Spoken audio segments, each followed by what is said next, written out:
Estamos iniciando o programa Saúde em Foco. Hoje vamos conversar sobre um tema muito importante, que é o aleitamento materno, até porque o agosto é um mês dourado, um mês em que a gente comemora a promoção, proteção e apoio a essa prática. E para falar sobre o tema, temos 3 convidadas muito importantes. Temos a Ana Carolina Terrazan, que é nutricionista e consultora em amamentação, a professora Camila Vargas, que também trabalha com a amamentação e com as políticas públicas que envolvem este tema, e a nossa mestranda Solange, que também faz um trabalho com a amamentação. Então sejam todas bem-vindas e queria já começar perguntando para a Ana sobre o tema da semana de amamentação, do mês dourado do ano de 2025, que é para a gente priorizar a amamentação. E aí, por onde a gente começa, o que olhar a gente tem que ter para priorizar a amamentação? Bom, então, olá a todas, gurias, prazer estar com vocês.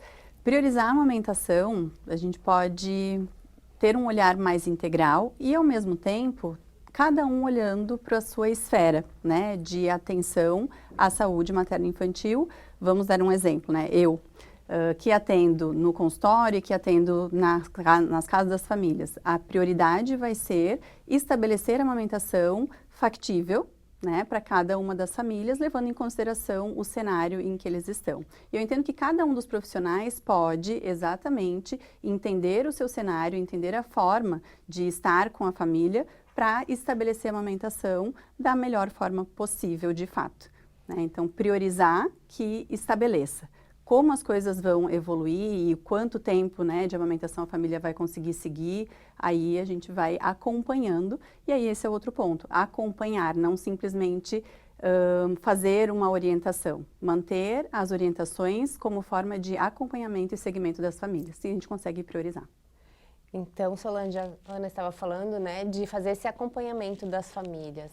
Qual a importância de ter um profissional que tenha esse olhar mais individualizado para cada família? Tendo um profissional que possa acompanhar de perto a família, ele consegue identificar se está acontecendo algum risco de ter um início de algum problema e já conduzir para que não se agrave. Quando a mulher ela não tem um apoio de alguém que realmente entenda da amamentação, corre o risco dela ir pelo a vizinha, a avó, porque a gente sabe que a gente está retomando a amamentação, mas que a gente passou por uma época que os nossos pais amamentaram por muito pouco tempo e acabam indicando a fórmula como uma forma de não querer ver você sofrer. Então, não te ajuda. Quando você tem alguém de fora, com um olhar de fora, ele vai conseguir conduzir de uma forma que você consiga reverter as dificuldades conseguindo amamentar, É o que é mais difícil, que às vezes você não tem uma rede de apoio preparada para dar esse apoio. Muitas vezes não é nem a questão de ter algum problema, é o ter o apoio que às vezes em casa os familiares não estão preparados para isso. E Camila, pensando então dessa forma mais ampliada da gente apoiar e priorizar o aleitamento, o que a gente pode pensar, o que a gente pode contar como política pública para isso? Então, na verdade, a gente precisa olhar desde o contexto inicial, pensando no cuidado preventivo que inicia lá na atenção básica.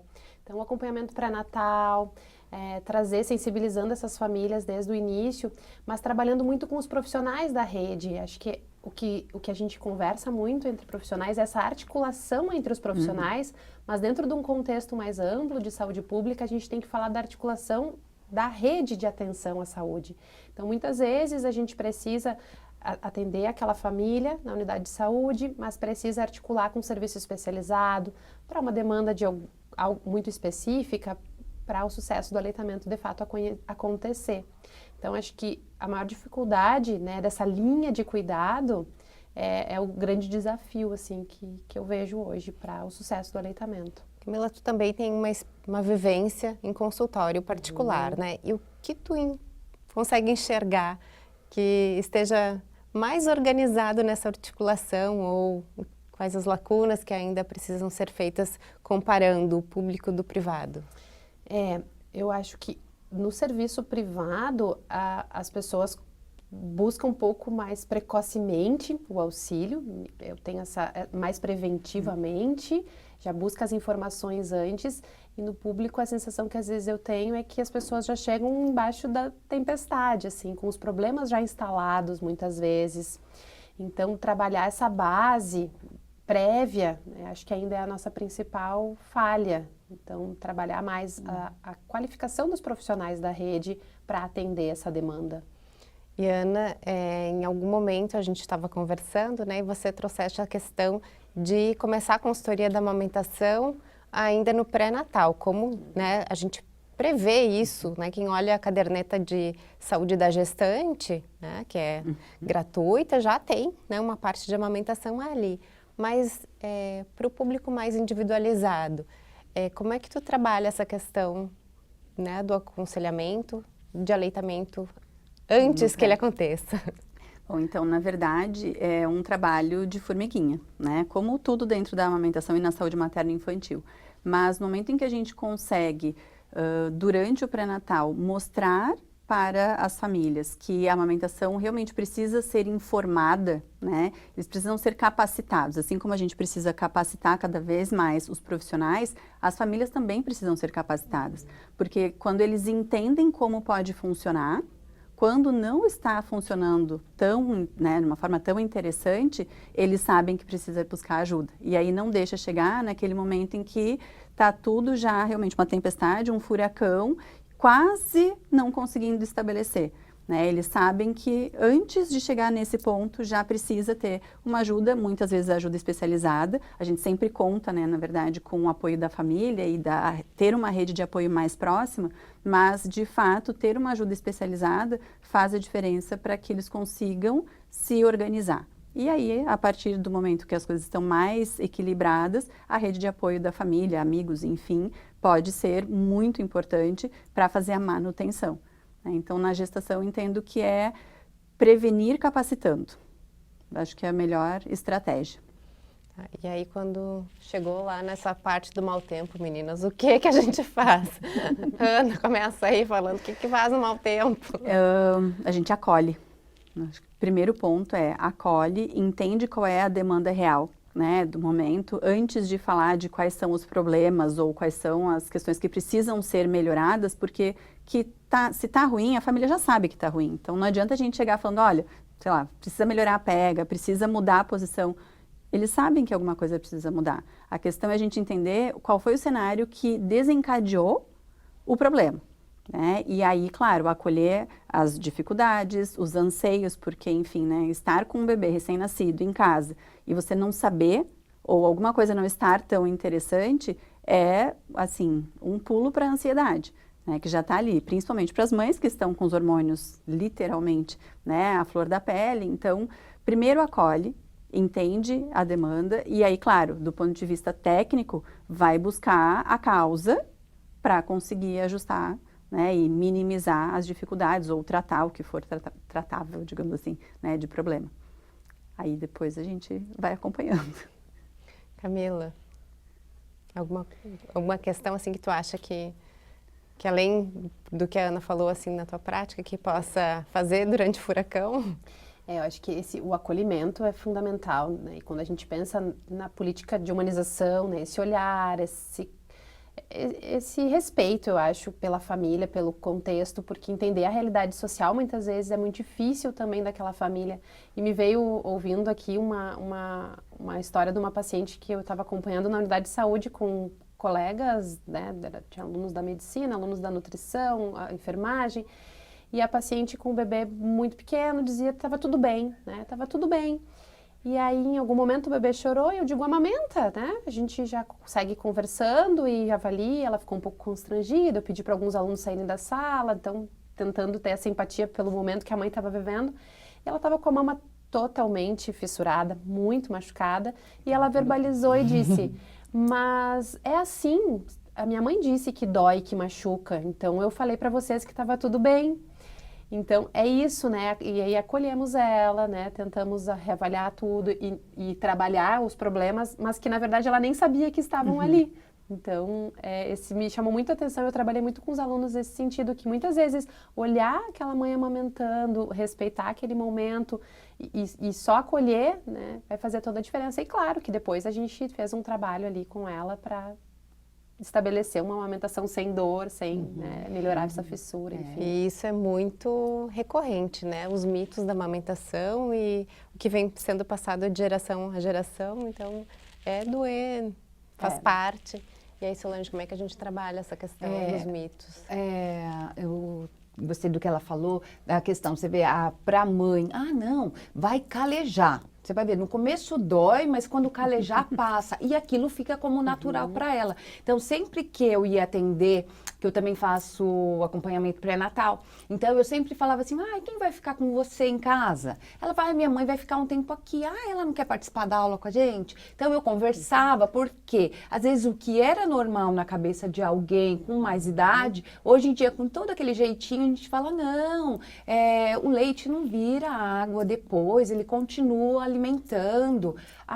Mas se a mama empedrar, todo mundo em casa tomava banho com água quente. Mas aí eu explicava o porquê que a água quente realmente vai dar aquele alívio no momento, mas depois vai piorar. É trazer a rede de apoio para perto, com jeitinho, porque quando a filha fala, mãe, não, eu não vou dar água, é só o leite já hidrata. Mas vocês sempre tomaram água. Quando a gente explica que o leite, primeiro ele vai hidratar, que depois vem a gordura, todas as fases, é que na época da senhora, realmente a minha mãe também dava água, só que não tinha esse estudo que comprovava que vai ocupar um espaço no estômago do neném que vai fazer ele perder o apetite. Ele acaba mamando menos, ganhando menos peso. Você traz a rede de apoio e aí depois, quando você vai embora, porque você não está todo dia lá, você já ganhou uma amiga, uma aliada que realmente vai fazer o papel de rede de apoio. Porque ninguém dá um mau conselho querendo o mal de alguém. É porque a própria pessoa não está atualizada. O acolhimento e a informação correta pode prevenir muita coisa. E pensando nisso, hoje a rede de apoio de muita gente é a rede social. Sim, é um E perigo. aí, meninas? É outro perigo, né? Porque tem quem dá uma boa informação realmente, que você fala, nossa, que profissional. E tem aquele profissional que você fala assim, meu Deus, como que ainda vai indicar bico de silicone? Como que vai indicar passar bucha, preparar a mama? A gente sabe que não tem preparação. É a fisiologia, o corpo prepara a gestação e prepara a mama também. Então, assim, às vezes a gente se depara com informações que dá vontade de chorar. Só que quem está do outro lado não tem essa noção, então acaba sendo arriscado. E a gente tem, né, uma normativa que protege os bebês, as famílias contra essa publicidade, né? Só que na rede social é um mundo meio sem fronteiras. Então, Camila, como é que a gente pensa assim que essa norma, né, que chama NBCAL, pode se estabelecer melhor assim para a gente auxiliar na proteção do aleitamento? Eu acho que essa normativa, ela vem também, ela precisa ser mais difundida na sociedade, de forma geral.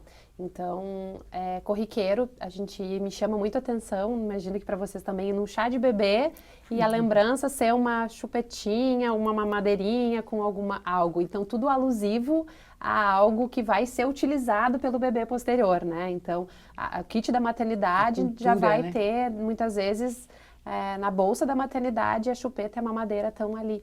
Isso não pode, né? A gente não deve, de forma alguma, incentivar essa prática. E a normativa é muito clara quanto ao uso dos substitutos, né? E esses produtos todos que interferem, de fato, num aleitamento de sucesso, assim. Então, acho que essa cultura do ter a mamadeira, do ter a chupeta, de tu ganhar esse kit na gestação ainda, né? Tem que ter uma fórmula em casa esperando. A criança com a boneca, né? A chupetinha na boneca, a mamadeira para a boneca. Outra questão cultural muito forte, assim.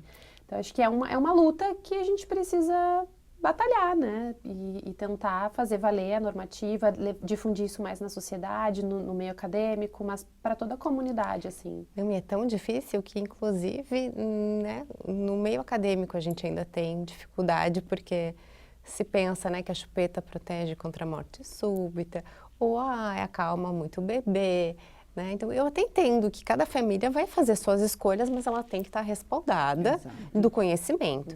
Então, Ana, chupeta e mamadeira atrapalham mesmo a amamentação? Sim, né? A gente não tem como dizer que não. Claro, concordo contigo, cada família vai fazer a sua escolha e eventualmente vai ser uma necessidade, pensando principalmente na mamadeira, ok, mas se eles forem bem informados, eles podem inclusive utilizar, e aí vou ficar mais na mamadeira, eles podem utilizar de forma conduzida, pensando eventualmente numa retirada, né, na sequência o não uso da mamadeira, ou a gente vai usar os outros utensílios que são mais favoráveis ao estabelecimento da amamentação ou que interferem menos, né, na amamentação. E sim, pontualmente sobre a chupeta, mais do que claro, né, que é um fator de risco, um dos principais fatores de risco para o desmame precoce. Além de todos os outros malefícios, né, principalmente pelo uso prolongado, que pode estar presente na vida do bebê, da criança. Tem muita criança grande usando, né, chupeta ainda. Então, interfere, a gente tenta realmente que as famílias não utilizem. E a grande questão é que, culturalmente, esses utensílios fizeram parte do dia a dia de muitas famílias. Então, a gente ainda está num processo de trabalhar essa mudança, né, do entendimento cultural de que não são utensílios essenciais, pelo contrário, eles serão auxiliares em alguns momentos e quando conduzidos de forma bem específicas. Meninas, vocês vejam, né, quanto assunto a gente tem de aleitamento. Então, nós já estamos nos encaminhando, né, para o fechamento da nossa conversa. Então, queria ouvir rapidamente, assim, de cada uma de vocês, né, um pensamento ou alguma sugestão para as famílias que estão em casa ou as que já que estão passando, né, por essa fase da amamentação, ou para os profissionais que trabalham nessa área, ou inclusive para aquelas mães que já passaram pela amamentação e não tiveram sucesso como gostariam e que nesse mês, por vezes, ainda se sentem um pouco desconfortáveis em ouvir falar do tema, porque parece que também amamentar é fundamental para criar vínculo e se não amamentou não é uma mãe suficientemente boa, enfim. E a gente sabe que não é bem isso. Então, queria ouvir de cada uma de vocês, assim, uma mensagem lá para casa. Eu vou aproveitar e então eu vou dar, falando sobre isso, eu vou dar uma dica, porque assim, quando a mãe, ela amamenta, então você sabe que vai para o peito 10, 12 vezes e você tem aquele momento com a criança, que é o que a gente espera que dê certo com todas as mulheres. Mas, infelizmente, tem casos que vai ser necessário a fórmula. Então, o problema tá que às vezes a gente não percebe. Eu dou o neném, você pode dar mamadeira para mim. O irmão mais velho pode dar mamadeira. Então, são momentos que a mãe, sem perceber, ela está perdendo aquele momento que a criança precisa para alimentar a parte psicológica dela, reforçar o vínculo. Então, ela priorizar que a mamadeira seja dada por ela ou pelo marido. Então, sempre olhando nos olhos, porque por mais que não seja o peito, é um momento de troca. Ela aproveitar isso, que não seja aquela coisa automática que às vezes você encosta. Tem absurdos, né, gente? Tem até suporte para mamadeira, mas que seja, ela priorize essa troca. Já que aconteceu, vamos tentar que seja da melhor forma possível, né? Camila? Eu acho que pensando naquela família, eu acho que o preparo, assim, se preparar para isso, assim, pensar e já entender que... Mas não é o preparo aquele de passar bucha, Não, né? o preparo de passar, o preparo de buscar informações. Buscar informações, saber os perrengues que podem vir e não imaginar um cenário perfeito, né? Eu brinco muito que eu falava isso na minha vivência pessoal, de que eu queria uma amamentação de novela. E foram meses para chegar nela, meses, com muitos percalços. E eu sabia que esse dia ia chegar. Mas eu também precisava enfim, tentar entender que poderia não chegar. E não me sentir não suficientemente boa por isso, né? Então, a maternidade é uma coisa que mexe muito com várias questões. Então, essa busca de informação, de ajuda, rede de apoio, trazer a rede de apoio para perto. Então, a tua mãe, a tua sogra, enfim, a vizinha, a amiga, a comadre, quem puder te ajudar, fica perto. Agora, quem não puder, não fica, né? Acho que seria mais ou menos nisso, assim. E Ana? Eu penso em 2 pontos, tá? Um pouco sobre o que vocês trouxeram, que eu acho que é um pouco da questão do profissional, que também falta a participação dos homens na amamentação. Né? A gente fala, obviamente, muito sobre as mulheres amamentando, mas os homens muitas vezes serão a rede de apoio. E se eles não forem capacitados, se eles não forem acolhidos nesse processo também, ainda falha, né? Ainda vai faltar o entendimento, faltar muita coisa. E os profissionais homens também, né? Já visto, enfim, esse mês eu acho que participei de vários eventos e praticamente os homens não estão lá. Então, eles não têm como compreender se eles não forem também capacitados, profissionais e familiares. E o outro ponto é, dica daí, né, orientação, enfim, para as famílias, primeiro lembrar sempre do básico, qualquer volume de leite materno é bom.